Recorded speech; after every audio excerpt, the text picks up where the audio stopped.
Le jour approche, ce segment tombe plutôt bien. C'est assez dingue de savoir quand on y pense que dans la grande collection qu'on a fait partager au début à tout le monde, on a inclus l'atelier du lapin de Pâques, mais pas l'atelier du Père Noël.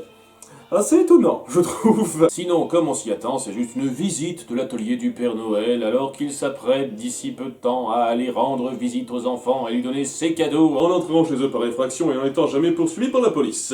Bon, c'est une visite basique qui m'a un petit peu moins marqué que celle du lapin de Pâques, mais je pense que ça doit venir en grande partie du fait que c'est moins courant découvrir ce que fait le lapin de Pâques pour préparer sa fête, contrairement au Père Noël, ce qu'on a vu dans énormément de films, toujours à l'atelier du Père Noël, regardez comme les lutins préparent les cadeaux, tout ça, tout ça. Donc ouais, c'est plutôt créatif dans l'absolu, mais c'est déjà vu, en tout cas pour moi. C'est pas impossible que ce soit original pour l'époque, je ne le nie pas, mais disons que ça n'a pas autant marqué. Cela dit, il y a des passages qui sont très sympathiques et qui rendent ce cartoon tout à fait appréciable. Et il vaut le coup, sincèrement. Avec notamment le passage de la lecture des lettres de Noël, qui j'avoue est assez drôle, avec cette longue lettre d'un enfant pas super sage qui veut des tas et des tas de cadeaux. J'avoue que c'était plutôt bien mis en scène.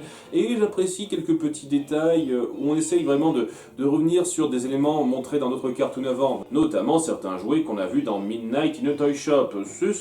C'est sympathique à regarder, c'est pas original quand on a subi, entre guillemets, autant d'œuvres de Noël autour du sujet, mais c'est bien fait et ça vaut le petit coup d'œil.